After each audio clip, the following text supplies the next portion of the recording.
The police coming and putting me in the divisional van that night and taking me on to Kyneton was, the whole thing was a bit surreal for me anyway.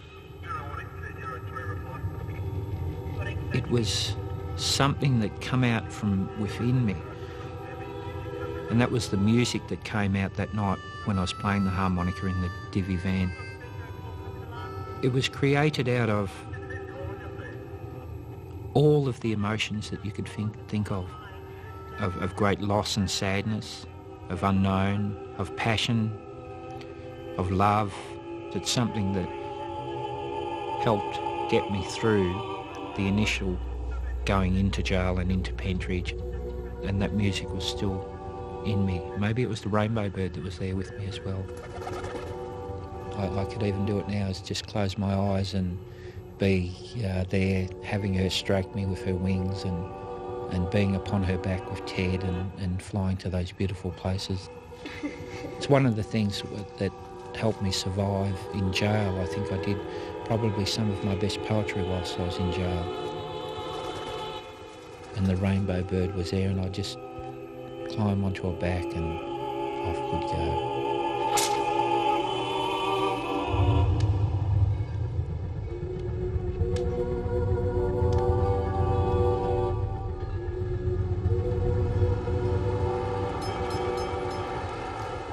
And how do you plead?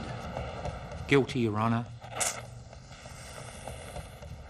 On the basis of what the Crown has provided me, why is this not a case of murder? On the basis, Your Honour, that as far as the Crown is concerned, there is a difficulty in proving to the requisite On the standard... material before me, Mr.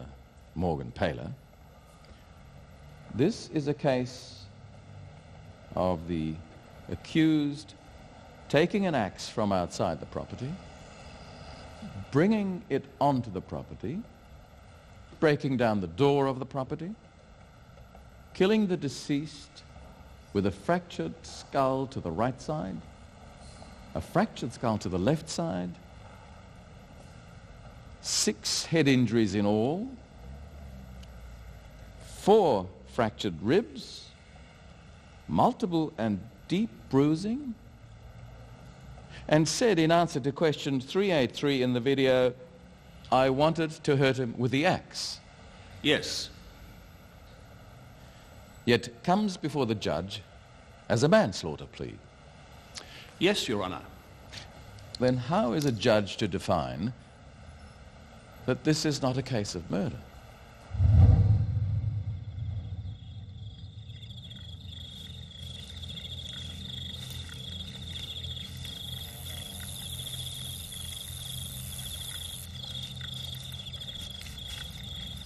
My quieter times were my happy times. My happy memories were when I was by myself, wandering the paddocks with my teddy bear. They were the happy memories. Superman on the radio and different radio shows. Sugar Plain. There seems to be a kryptonite bomb in there. It's a dark day for us, Chief. This looks like a job for Superman.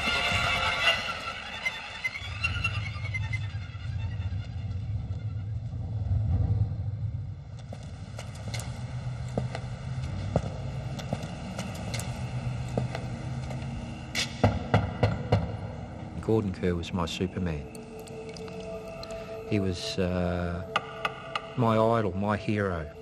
He was where I wanted to head and where I wanted to be, and I just wanted to grow up big and strong and tough like he was. The relationship between Gordon Kerr and my father was one of, I guess, mateship. They worked together on farms and they drank together, and drinking was a big part of my father's life as much as it was Kerr's life, and as much as it was my life, being surrounded by alcoholics and being surrounded by, you know, sitting outside of hotels waiting for them to finish their binge drinking. Being the stronger, being the one that earned more money, he was the one that made sure that my father had enough to drink with, and my mother would get money as well. So he was the provider And that's the thing that got him in the door. From the early days, Kerr, I don't know if I'd like him to a father figure, but more of a nurturer or a carer. He'd never yell or scream, and he was there to do things like touch. I was getting touch, I was being touched, and you know, that felt really good because I wasn't really getting any of that from my father. In my early poetry I used to write about this big strong man. I wanted to grow up like him, and that was Gordon Kerr, and drive trucks like he did, and I guess foolishly I used to think I loved him, yeah. It was a strange and tainted love though. But once again it would come down to the nurturing that he was offering in those very, very early stages where I used to look up and adore him, I suppose.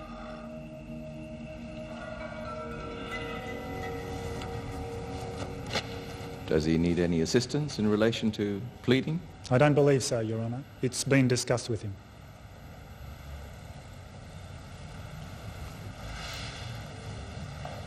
The first time I left home with Gordon, given that it was spring rains at the time and heavy frost and things like that, I've worked out I was about 4.5, and it was a fairly exciting time because I was about to head to Melbourne, down to the paper mills in this big truck.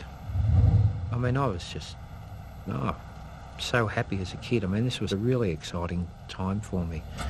And we got down to Melbourne and unloaded the pulp truck, and I wanted to get out on the back of the truck and help him put these billets of wood into the truck, and they were 4 or 5 times bigger than me. I wouldn't have had any hope of even moving one, but he said it was pretty dangerous and you know, to stay in the truck, so I waited for him.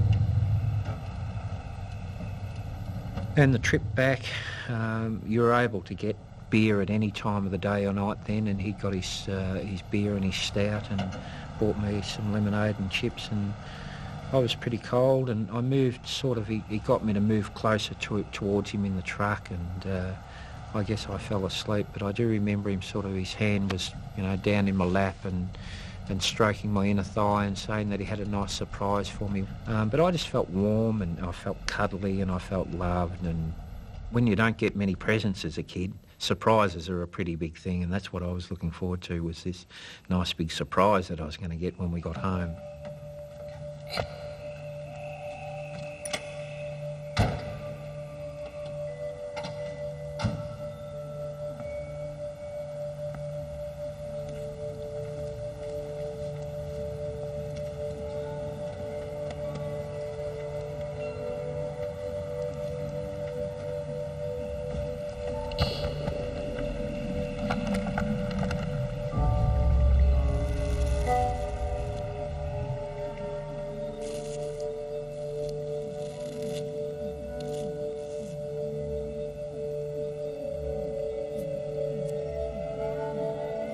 His surprise was to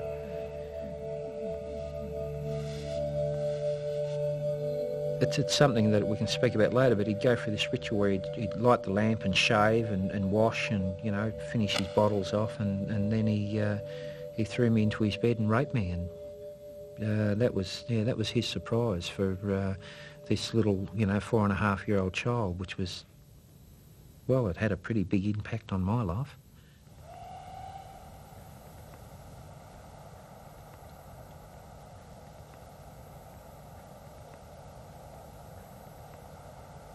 That's when Gordon Kerr, the hero, turned into the big monster.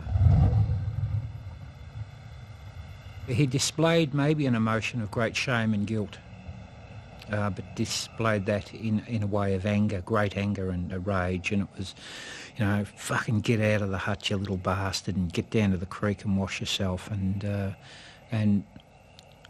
I was struggling with all sorts of emotions, because here was a man that I thought I actually adored. I mean, I really looked up to him, and I still wanted his warmth and love, even though I'd been raped by him, because I had nowhere else to go and nobody else to see. But I knew I had to remove myself from that monster, and I had this great fear of the dark.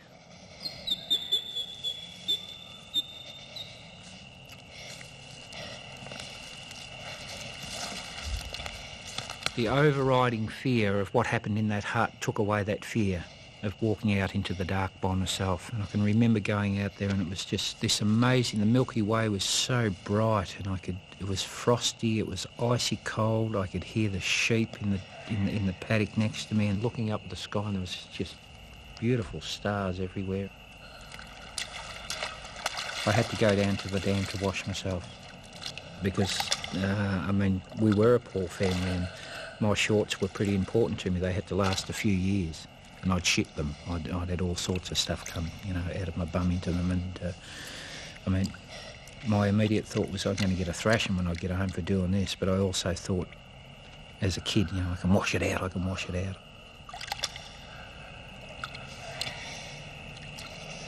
it was fucking cold.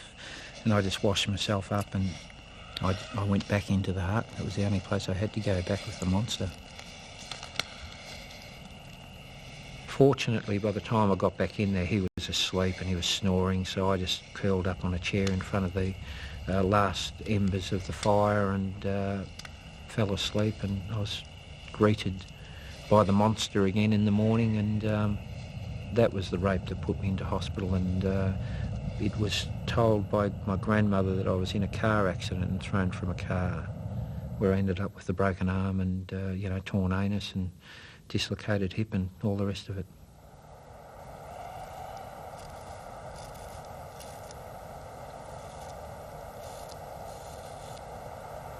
Even though this person, this Gordon Kerr, had become this fearful monster, there was still that little part of me that loved him.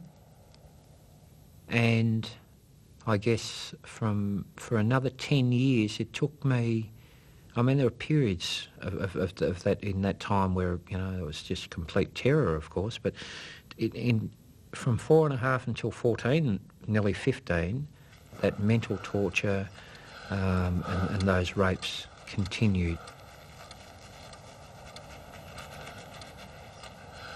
The physical part of it was fairly easy to handle. It's like being beaten up. If you're beaten up more than once, you get used to it somehow.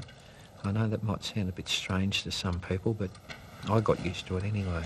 It was the mental torture.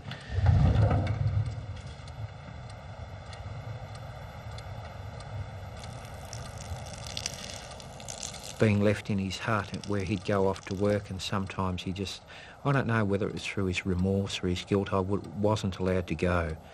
And he'd stand me in the corner of the hut, just stay there, that's your place, that's where you have to stay until I return. And I'd urinate in my shorts, I'd have to poo on newspaper if I could get close enough to get it, because I was really fearful of moving, of what he would do to me. There were times when I did move and he'd come home and I'd be so tired and asleep and I'd just get flogged and raped and, the whole bit. So to me it was a dangerous thing to move as a child. You had to stay there. I don't know, I used to think that he knew what I was doing and where I was and, everything else.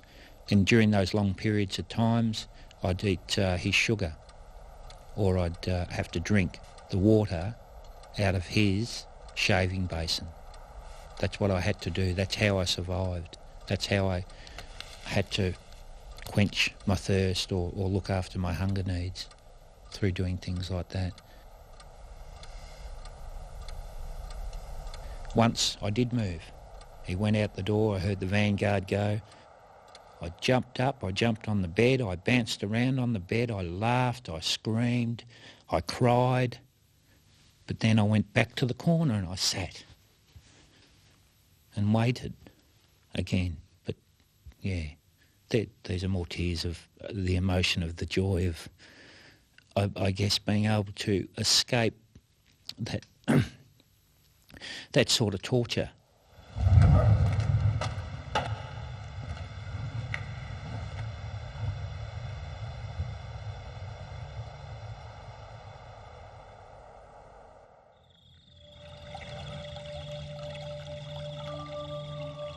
It was a really beautiful sunny day, and my brother and myself had gone along with my father and met Kerr at the Lineville Hotel. I knew Gordon would get my father really drunk, so he'd have to go home and, he'd just have no concern about where we were as children or anything. So my brother and myself ended up going back to Kerr's hut in Lineville, and that's when my brother was raped.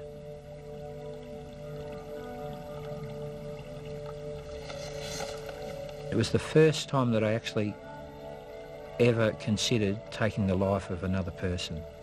And that was, there was a gun in the hut, and I wanted to shoot my brother that night only because of the screams that were coming out of him. And I knew what was happening to him. I knew where he was at that very moment in time. I actually threw myself on Kerr to try and get him to rape me, and he punched me out. He just, broke my glasses and broke my nose, and there was blood everywhere. And my brother got to the stage where he was just whimpering in the end, and I coerced Kerr into then abusing me, I suppose.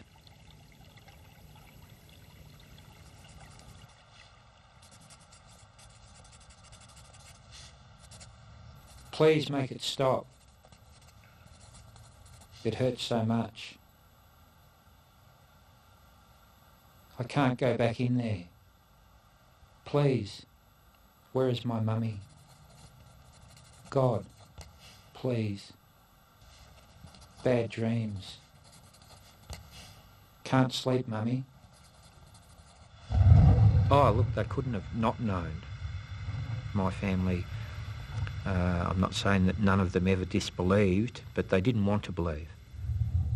I've got to look at both where my mother and father did come from, and the tragedies in their lives. My mother admitted to me that she was abused as a child, and nothing ever happened about it. My grandmother said on the day of my father's death, look, see what's happened, this has killed your father. You shouldn't have, nothing should have been said about it. It should have been kept under the carpet.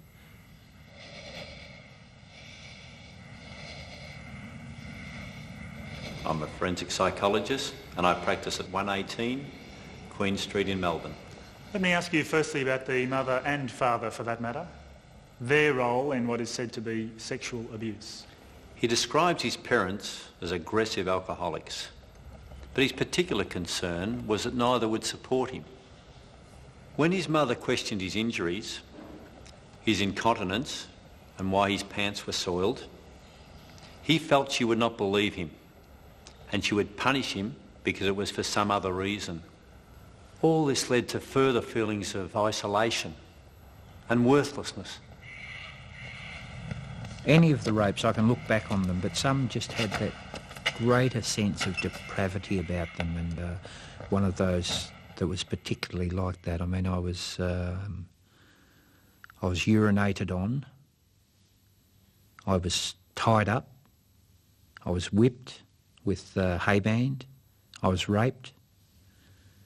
It's 1967, so I'm 10. There was no emotion to his voice or anything. It was just all anger, all pure hatred. And then, of course, after he just left me there, lying there, I don't know how long I was there for, but I made my way out of that barn onto the road, and I just couldn't go back home. I just had too much blood coming out of me, and I was too injured. That's when I found the rainbow bird. I was lying in the grass, and right in front of me was this parrot, all nice colours, and it had been hit by a car, I suppose. I don't know, I just saw it as an injured bird, and I looked into its eyes, and I think it saw me as an injured bird too. That's what I was thinking then. We just sat there and looked at each other for I don't know how long, and she got up and flew away. But as she got up, it wasn't just that little parakeet or that little bird that was there. It was just this big, beautiful, wide-winged, soft-downed bird that just wrapped its wings right around me and just carried me up into the sky with her, and that was a moment that I guess saved my life. really, because I would have been just put down as one of those statistics that found that gun and found that bullet and took my own life or swung from the end of that rope.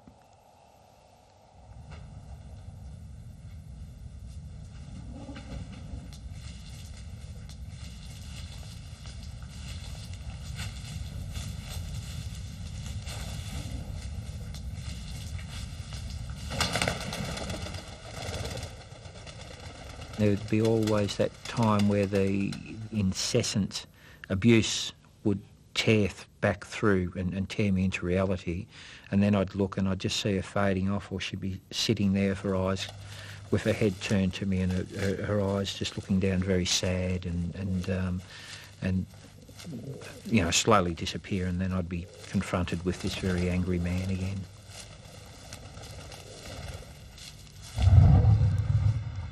There were times when, after he'd raped me, and his lust was spent, he would start crying. And at first I confused that crying with he may have a sense of guilt, but it wasn't a sense of guilt that he didn't have that guilt. That wasn't what he was crying for. He was crying for his lost childhood, what he perceived as his lost childhood, the injustices and cruelties that happened to him as a child. I used to have to console him. I used to have to pat him, and then something else sometimes would happen where he'd get an erection, and he would force me into sucking his dick while he was still crying, and I'd have to stroke him and say, "There, Gordon, it's okay."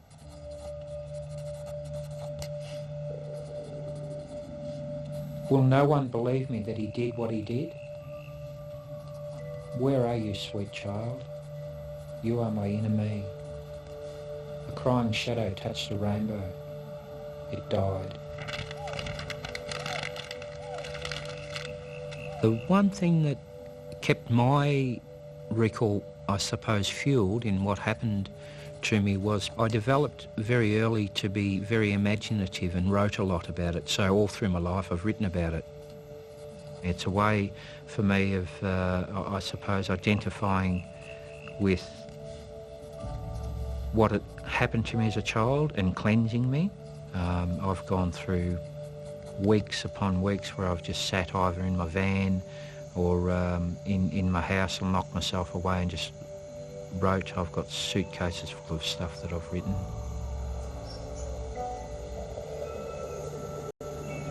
Since early in my childhood, I was confronted with demons and night terrors that were, I guess, for me, worse than the reality of being raped. I mean, there were reoccurring ones where I'd be sent out into the woodyard, say, by my mum to collect some firewood. And I'd hear a car coming and I'd swing around and start running towards the door of the house and having my family members one by one walk into the house, and then me being denied that access to be able to come in to the safety of that house.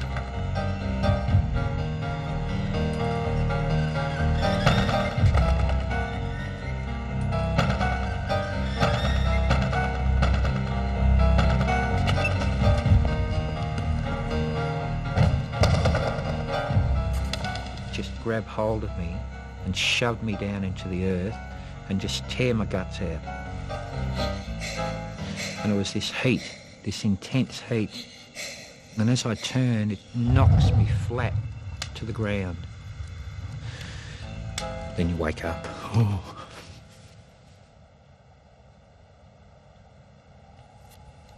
I guess the first couple of times when I turned and faced my demons and night terrors, it was that devil's face that I saw more than seeing my perpetrator's face.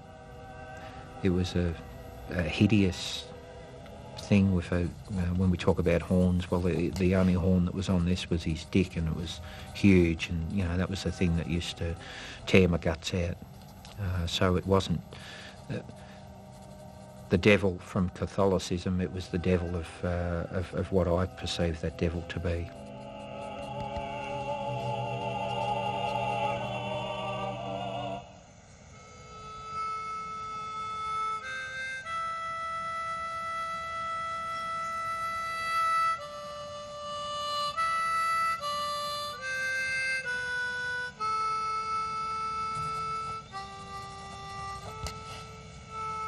It's bizarre in a way because I look at Kerr and I look at the things that he used to do, yet I can still remember defending him when I was about 13 years of age and having this thing inside me like an overwhelming love that's hard to explain.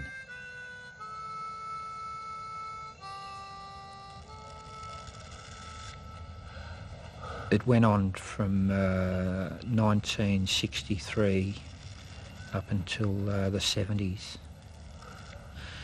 I think I was about 14 and my mother had actually caught me in bed with Kerr performing fellatio. I woke up the next morning to witness my mother, going off her head and my father screaming and Kerr scuttling to corners of the room, and I was taken out of the home and sent down to live with my sister and now brother-in-law.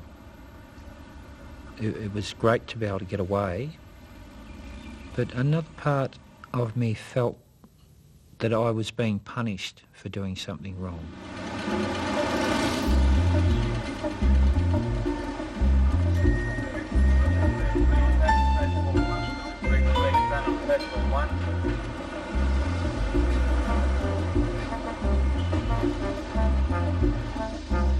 My whole life, I suppose, started changing because I was probably around then more functional people. It was a different period. I guess at that time I'd hidden the abuse well enough to, be able to, start functioning fairly normally. And there was a couple of periods of a year or 2 years where, everything was fantastic and I was getting along really well.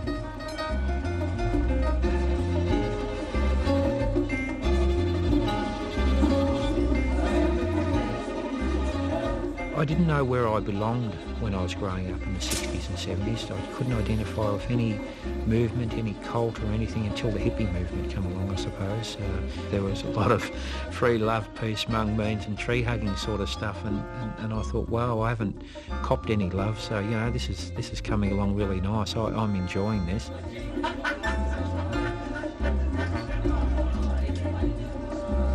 When I turned 18, I suppose as a present, my girlfriend took me into my room and took off her clothes and wanted me to make love. There was a voice screaming out in my head saying that, you're abusing this woman.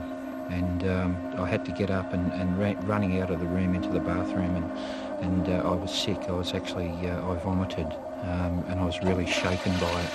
And I couldn't associate normal intimacy with a woman without thinking that it was abnormal and I was being abusive.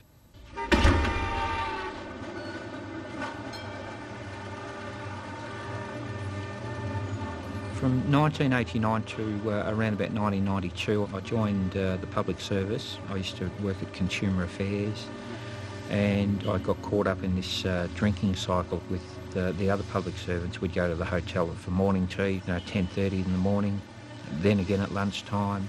I was pigeonholed into being an alcoholic again and a drug addict and everything else, but what people couldn't see was it was the sexual abuse that was coming out of me again. So I got out of the public service.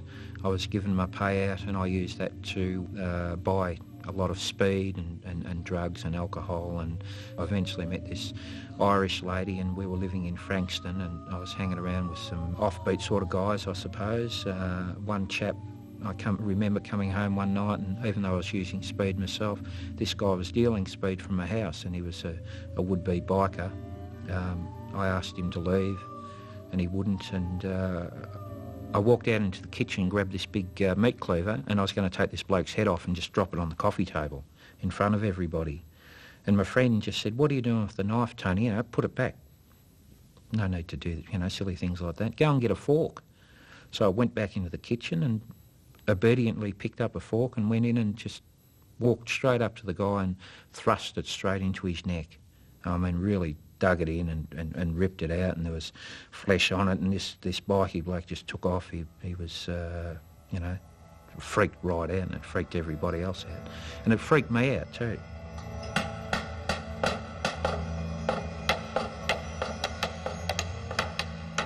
It was at that stage that I'd realised that things were just getting too bad. I was going to either kill myself, because me and my girlfriend had smashed all the windows and we'd nailed the doors shut. We'd boarded boards all over the windows and everything, and the poor old landlord couldn't get in. We weren't paying rent. Things were going really, really bad. And I knew that if I didn't get out and go somewhere to remove myself from alcohol, drugs and all the nightmares and everything else that I was going through, that I would end up dead. So I just took off to the desert into Western Australia.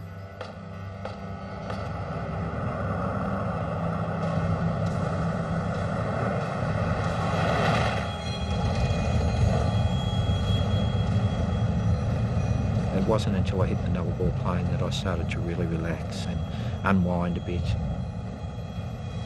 I guess I chose to forget about my past at that stage, not think about it too much, and enjoy my surrounds and where I was at that time in my life.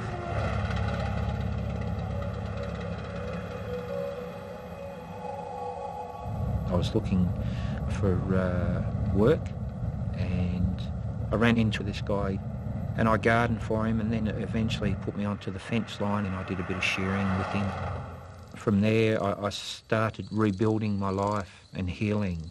I just threw myself into the desert and into nature and into the quiet time of my life. It took me back to, I suppose, what it was like when I was a kid, where I was by myself, you know, ferreting or fishing or walking around in the bush.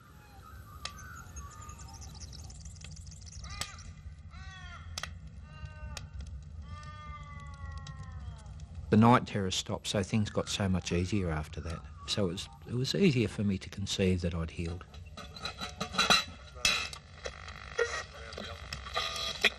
Children. It's not the first time the Christian Brothers have been at the centre of such allegations. A series of similar claims concerning an orphanage in Western Australia. The Christian Brothers were all over the newspapers in Western Australia, and they were a group of religious people that abused children through the 30s, 40s and onwards, and these men were taking class actions out against the Christian Brothers. It tipped me over the edge again, so I went from thinking that I was healed and thinking that I was well into this thing where I became really paranoid. I couldn't have people come to the house. I was fearful of everybody again, and I was like this little 4.5-year-old child. I built a tent out of sticks and a blanket, and I was hiding under the bed and in this make-believe tent, and I wanted them to come in and play with me, and they admitted me into Geraldton Mental Health the next day, where I met a lady, and from there she counselled me, and I guess she was one of the catalysts that invited me into having my perpetrator charged. The whole trip back was in tears and night terrors and everything else, I don't know. But I'd convinced myself it was time to go and do something constructive and have the man that had harmed me brought to justice in some way.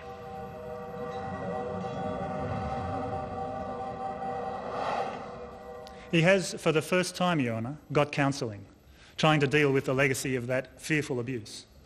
And there was a decision made to do something about it. And that's in his 30s. The suggestion was return from Western Australia. So over he comes to do something about it. For him, who each time presented with a struggle in his life up until this point, he had faltered. He hadn't coped well. You couldn't call it anything else. He coped badly. Here he is trying to make something of his life, dominated by that sexual abuse. That step from Western Australia to Victoria wasn't a small step at all, Your Honour.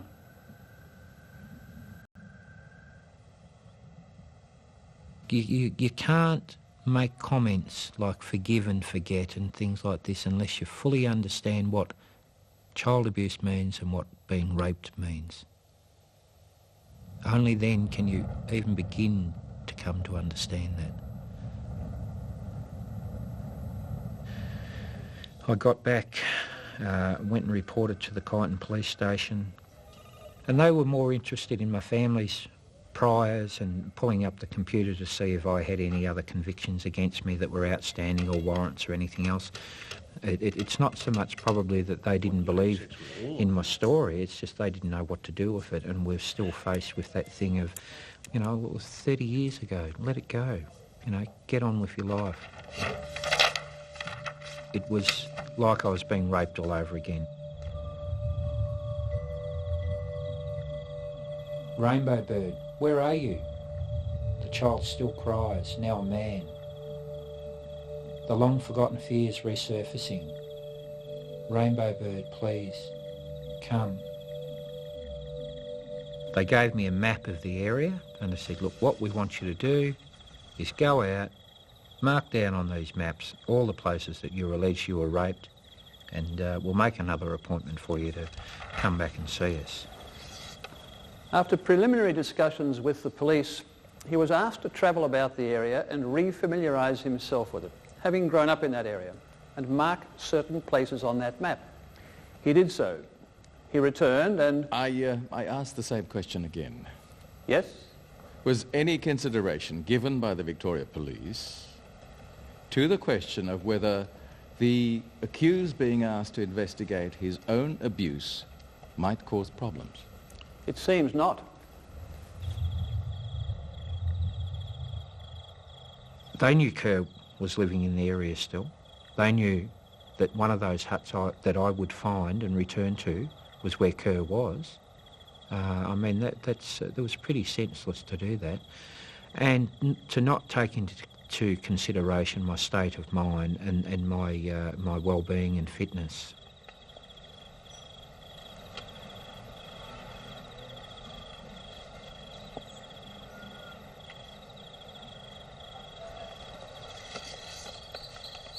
I wanted to find out firstly because my mother had perpetrated this thing of Kerr being dead. He'd hung himself or on a barbed wire fence or something like that, but that was just a thing to probably make me stop chasing the fact that I wanted to have Kerr brought to justice.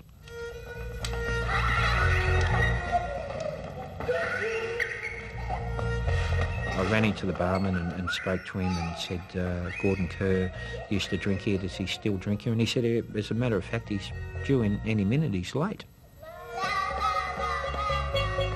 There was myself in the pub, the barman and two little kids. And just as he said those words, I've turned around and as large as life, the monsters walked straight through the door, and it just completely freaked me out. I remember he walked up to his usual spot where he sat, and the two young children walked across, and it just sickened me, it really did. It just made me feel so ill.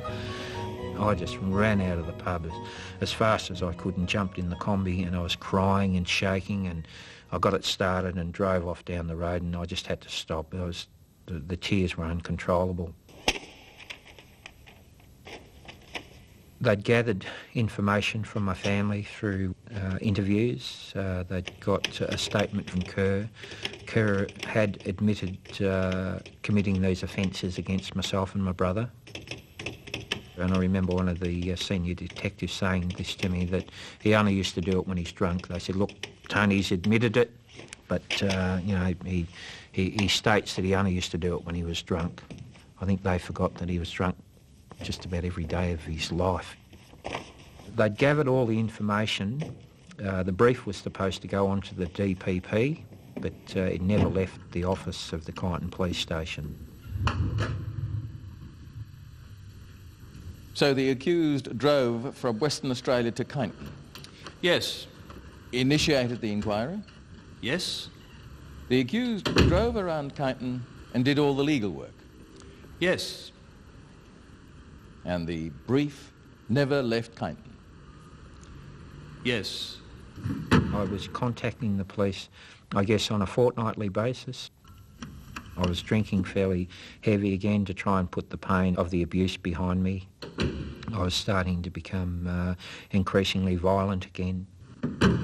There were other matters, as I said, other briefs that had been submitted and other work that needed to be completed. I fully appreciate the burden of police work, but just concentrating on that matter, what else needed to be done after September 1994 on this matter? Well, as I said, I was the maybe location of other witnesses to assist. As I said, I didn't start looking into it until after I read the brief in December, and I put it aside with other looking at other matters, and I was going to proceed as soon as I could. Had the briefs been submitted? No, they hadn't. Might I ask you this question? Do you regard that as being a totally ideal situation? No.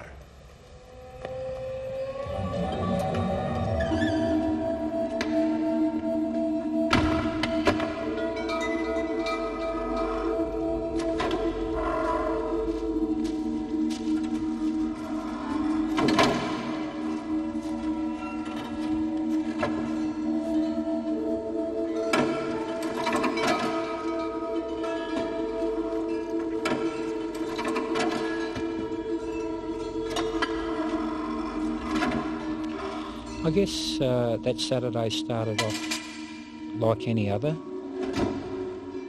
Went off to the Farmer's Arms for a couple of beers after work. And even then, really, there was something wrong. There was something happening in my life. I mean, in terms of that day, I was pent up like a lion in a cage. I can remember a good mate sitting me down on a bar stool and saying, you know, what's wrong? Just sit down, relax, try and relax, but I couldn't. It was like there were three parts to me. The very scared was the little child that didn't want to go near the monster. There was the angry man who wanted to go and confront Kerr and say, own up to what you've done.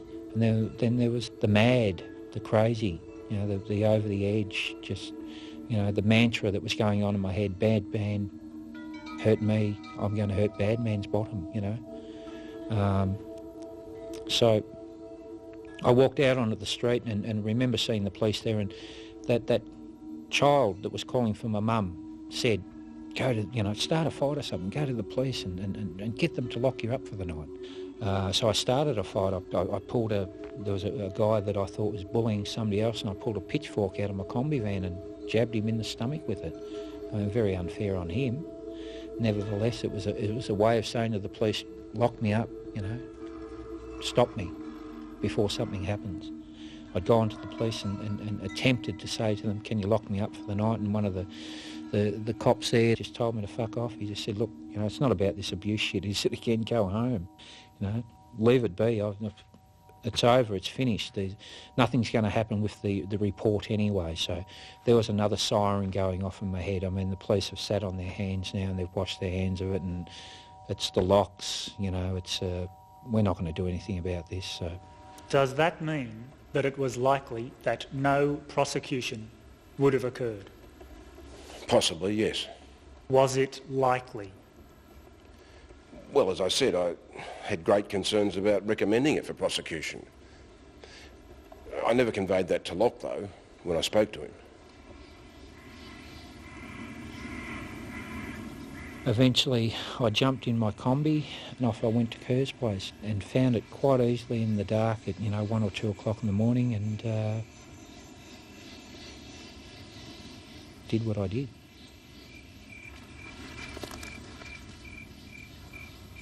The first thing I grabbed was an axe, and that was as a protection for the little child that had been raped by the monster that was inside that house. So I hadn't formed this intention to pick up an axe, knock the door down, go in there and chop him up. It just happened to be the first thing that I reached behind the van and put my hands on. From there I yelled out his name, and which was a nickname that my father had given him, Lorgy Gorgy, and you know, heard a bit of commotion inside and a voice back, and ended up just knocking the door down and walking down this long dark corridor and come into this hugely lit room. I thought I could see the stars through the roof, but of course I couldn't, and I was confronted by this pathetic man, really, that had a gun in his hand, a .22 rifle, and you know, he obviously knew who I was, and I recognised him in an instant. And remember, he held the gun to my head, and I just said to him, well, you know, I remember thinking to myself, it may as well be a banana. I might have said to him, look, it may as well be a banana. If you're going to pull the trigger, sucker, pull it now. And of course he didn't. And he just looked at me and said, well, you fucking cunt. And I said, yeah, well, this is from me and my brother, and I just cut him down with the axe, and it was over within a matter of seconds. I remember him laying face down on the ground and me burying the axe between the cheeks of his bum and just watching this big pool of blood appear, and the axe just laid wedged in between the cheeks of his bum, and I was screaming. I was in a real mess, crying and carrying on and jumping in my van and driving to a friend's farmhouse, or where I thought a friend used to live from when we were kids. On the 9th of April, Your Honour, of 1995, at 3:15 in the morning, the prisoner woke the occupant of a house in Trentham. He asked her to call the police. Local police arrived to find him lying on the veranda of the house and crying. He said words to the effect to them, "Please help me. I've just killed someone. Could you please hold me? Could somebody just touch me?"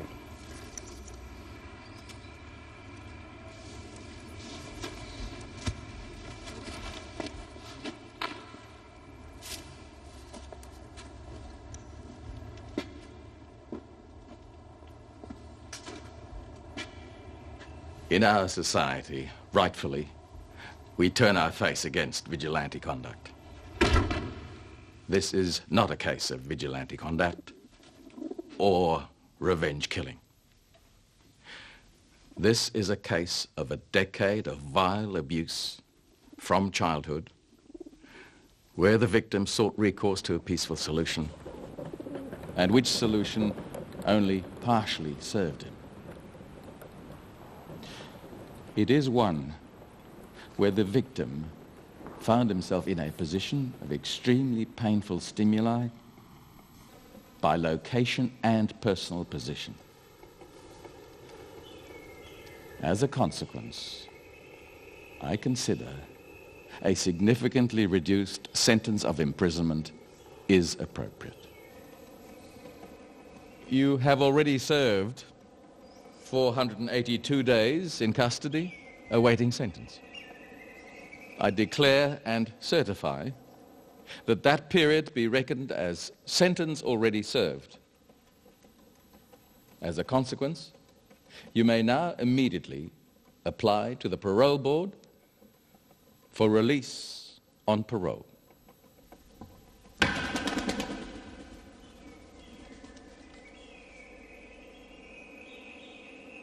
No, I don't think anything can justify taking another person's life.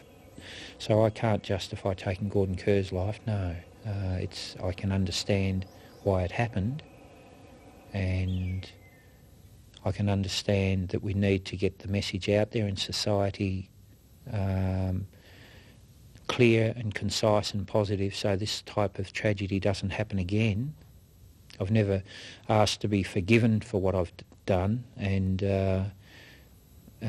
I've always been mindful of the fact that I've made it quite clear to people not to choose that same path.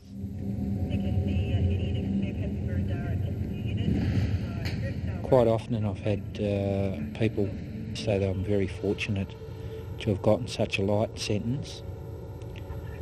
I could have got 20 years. I don't say that I was lucky, because I've spent close to 35, 36 years in a prison that couldn't be matched by any of the mental institutions that they put me in, or any of the jails that they put me in. I lived within my own personal jail for that time, and that's a thing that very nearly took my life.